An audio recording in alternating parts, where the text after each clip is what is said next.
Welcome back to another episode of Sailing Sitka. On this week's episode, our story time here of things breaking on a boat, episode 275,000. The outboard kind of... Yeah, the outboard shit the bed. We can take the carb off, we have to take the entire choke assembly. I'm showing real. I know that. You know, sometimes when you're out here, you gotta do what you gotta do with what you have, and that's what we have right now. Welcome back, you guys. So for the last week, Jay's mom was in town, so we were going around exploring Puerto Vallarta and that. And then something that we actually want to film for you guys today is mom's second last day, sorry. The outboard kind of... Yeah, the outboard shit the bed.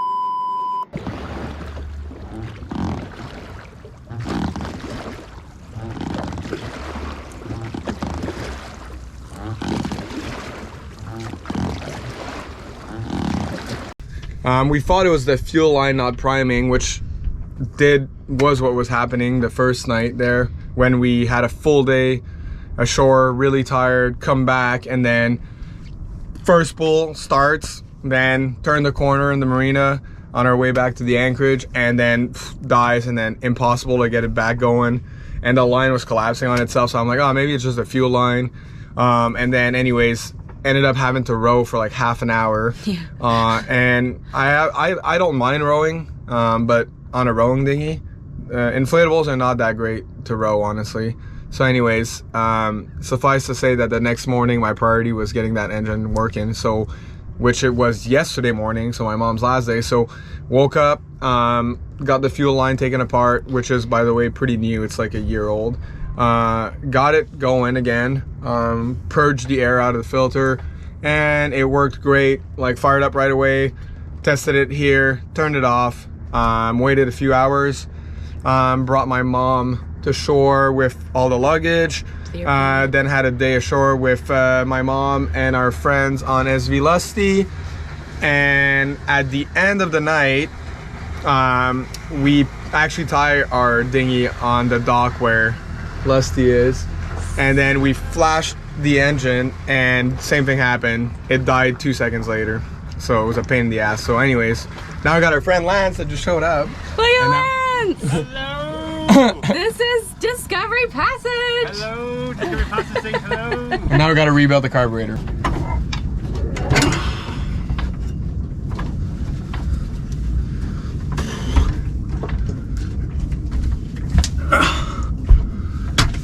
Okay. Where is it stuck there?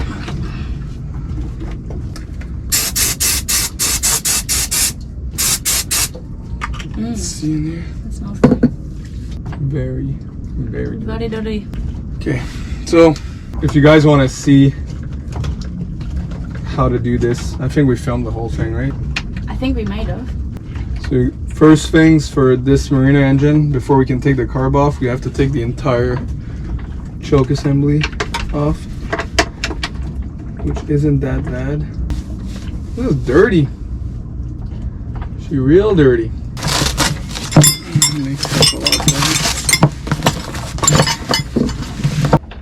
All right, so just so you see, I just took this nut off, and then I'm gonna take the other nut off on the back here. I disconnected the fuel hose that comes out of the filter and goes to the carburetor, and the choke assembly that you see there just comes out of here and has a circlip here that you have to remove. For most outboards, if you just YouTube the model and the name of it, you'll find somebody that took a lot more time than I am right now to show each step, and it's really useful. So yeah, there's no excuse really to not being able to do this. It's pretty easy. You just gotta, every outboard's a bit different, but you'll be able to find it anywhere online. So anyways, let's keep going.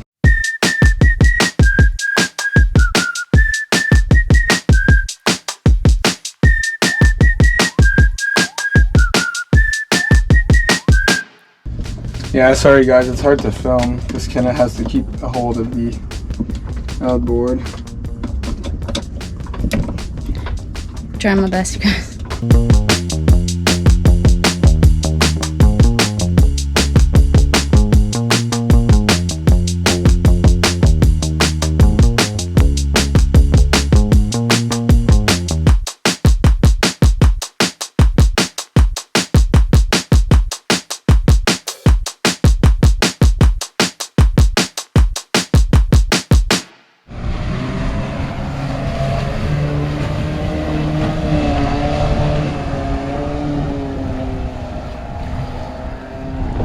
Okay, so we just finished cleaning the carb. Had an issue putting everything back together because you forget, because it's like a puzzle, of course. But anyway, finished, put the engine in. Seems to be good right now, but what we have a problem with is leaving it after running for a bit, leaving it for like an hour or so, and then coming back to starting it. That's when it dies. I honestly, to be really honest with you guys, right now, I'm kind of at a loss. It's kind of like these times where you're not too sure, because the carburetor was pretty clean. I mean, I've opened this carburetor at least 10 times since I've owned it, and it's the cleanest it's ever been. That being said, there could have been a tiny thing hiding a jet, I don't know. We cleaned the fuel pump looked clean. When I pressed the bulb, it went hard right away. So, I don't know, it's really, we'll see. But so like I said, we primed it yesterday by mouth. I took the thing off and then the bulb seemed to be good. And then we had the engine going for like 10 minutes, high throttled and low throttle in the marina. No problem. Spent all day ashore. Came back, started first pull. And then as soon as it burned the fuel that was inside the carburetor, it died. So what I don't get though is it didn't burn the fuel that was in the filter, because today when we pulled the thing apart, the filter was full of fuel. So I don't know. And clearly maybe the fuel pump's going, maybe cleaning it helped, I don't know. What's weird though is that you would think, and correct me if I'm wrong, that if it was the bulb or the fuel line not priming, then I would be inclined to think that it would still have burned the fuel that was in the fuel filter. The fuel pump inside the engine would have been able to suck that inside the fuel filter and burn that. So we should have ran the engine until that was completely empty, and then it would have airlocked, but that wasn't the case. So yeah, I'm kind of at a loss. So maybe the carburetor was the issue, and maybe it's just shitty fuel. Like I said, the fuel came from a kind of a weird source. So maybe that's just what it is, and cleaning it helped a bit. We'll see. You know what I bet? I bet that when you're looking for your Alfredo sauce in the back of your cupboard, you don't have to take out all of this and then reach down into this hole and then take that out and then get your Alfredo sauce down there. I bet you don't gotta do that in your house. Bet yeah, you. but bet when you look out of your house, you don't see this view either. Huh? Or whales. Or manta rays doing backflips. That fish just jumped. Got you there. I'm saying there's pros and cons. I'm showing real. I know, that's good, that's good. That was the real. con and I showed you guys the pro. Gotta have a balance, you know? See, that's right. That's a balance. I'm the positive Daddy Safari. Oh, so I'm the bad guy. You're the bad girl. Bad girl.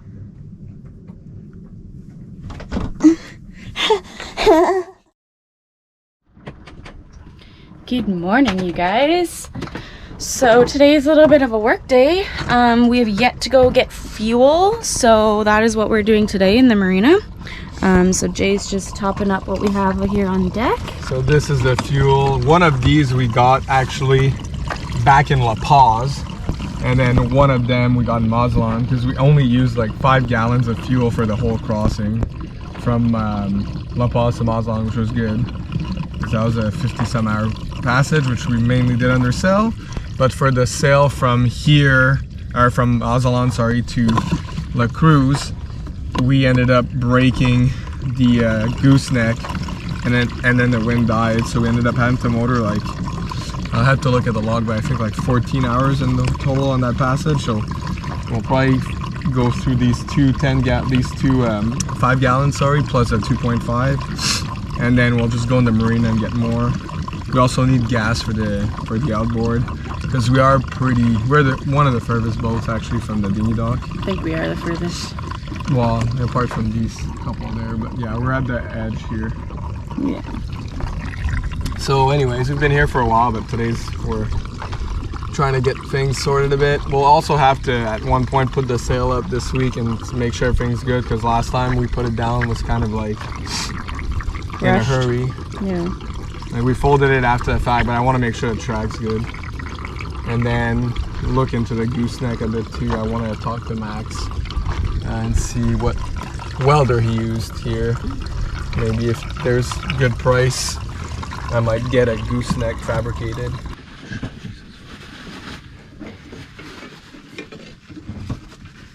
Okay, so we still need to put a 5 gallon in, so we'll need to go twice to the gas station.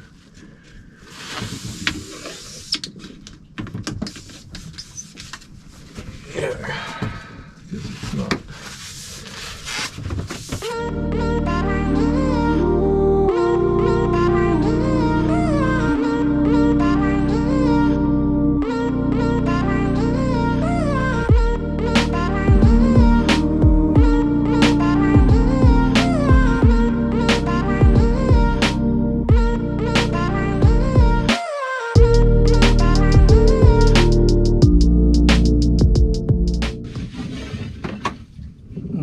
Top of the thing, yeah, that's pretty much full is here, so that's good. If you guys are new here, this is how we check our... That's our fuel gauge. The thing about this fuel gauge is it never fails, and yeah, I mean, obviously it'd be nice to have a fuel gauge and stuff, but they're really hard to be fully accurate, a lot of them, because the tanks are not, you know, well, in this case anyways, the tank's not a perfect rectangle, so it's wider than narrow than wider, so it'd be kind of hard. But I know how much the engine burns, so per hour, usually when we're at a cruising speed, cruising RPM, I should say. So yeah.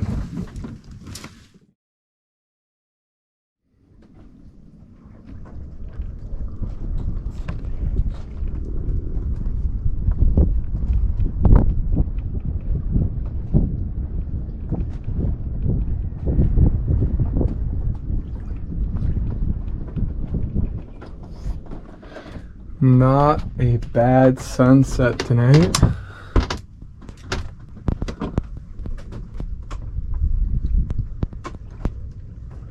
I don't even know if the camera does it justice, but this is like 20 shades of yellow.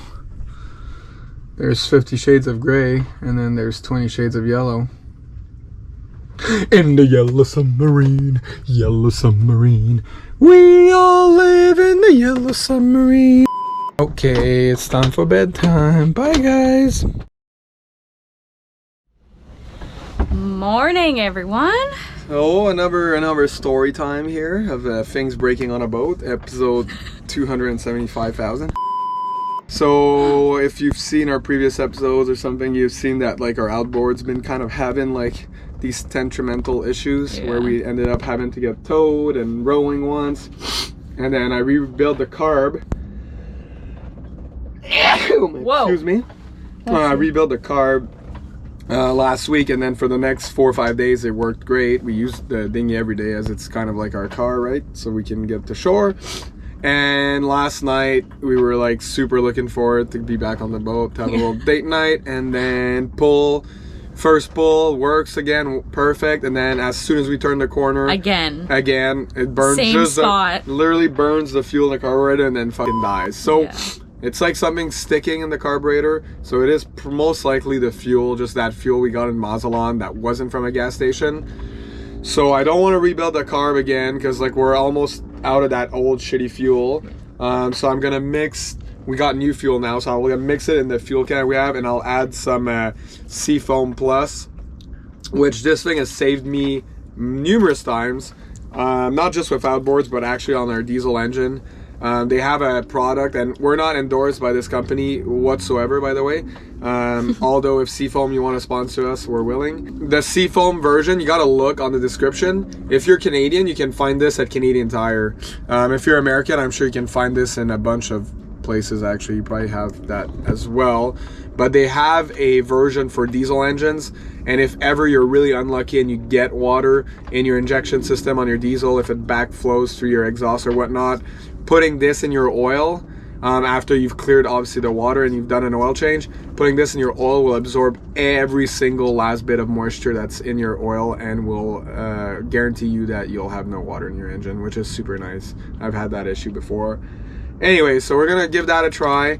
Luckily, the sailing and cruising community is so awesome that yesterday when we were just drifting off and I was pulling on the outboard relentlessly in the dark, this nice couple, Dee Dee and Brent on SV Scuba Ninja, I remember. Yeah, Scuba Ninja. If you ever find this video somehow. They saw that we were clearly in a pickle, and they came and were like, hey, do you guys need a tow? And we're like, oh, well, you know what, it'd be really nice because we're really far out in the anchorage. Yeah. And so they were super nice, gave us a tow, and while we were getting towed, there was like a hotel over here doing fireworks, so it was pretty funny. They were like, that's for you guys too. Yeah, we set this up. rad. So yeah, we're probably gonna go have a beer with them at this point this week. They seem like a really rad couple that are just about to buy a Fuji 45, if I remember correctly, which is a super cool boat. And they've been cruising for like 7 years. But anyways, all this to say that cruising community is awesome. So speaking of the cruising community too, Max and Karen are gifting us Max and Karen are just their absolute water. legends. So if we get this engine started, we're gonna go to their boat and be the salty, disgusting sea gypsies that we are. Steal water. Steal their fresh water. This is why you don't get fuel from sketchy sources. Like, I don't know if you can see in here. Oh yeah. But there's sand and random gunk in here. So, and that's fine. And like, I mean, it's not good for a car. We saw cars fueling there, but I mean, this is a very tiny carburetor there, so it doesn't take much to clog her right up, right?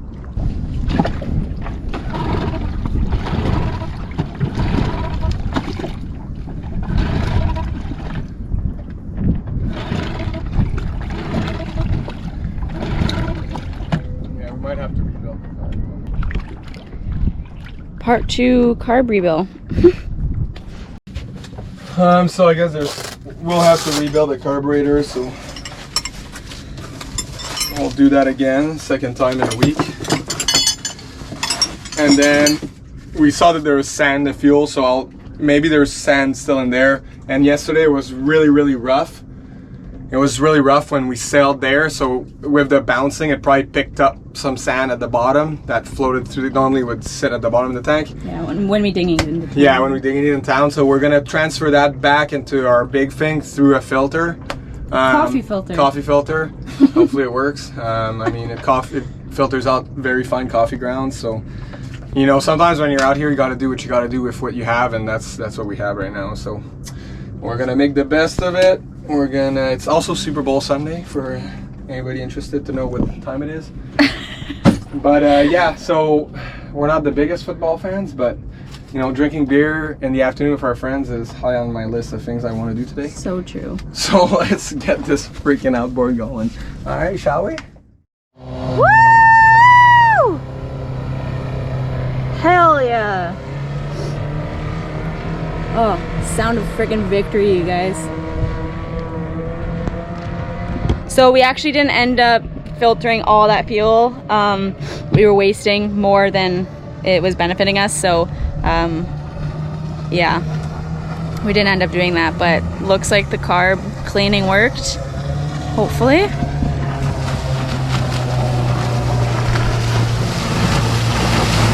Welcome to Jackass! Stay tuned next week for another episode of Sailing Sitka.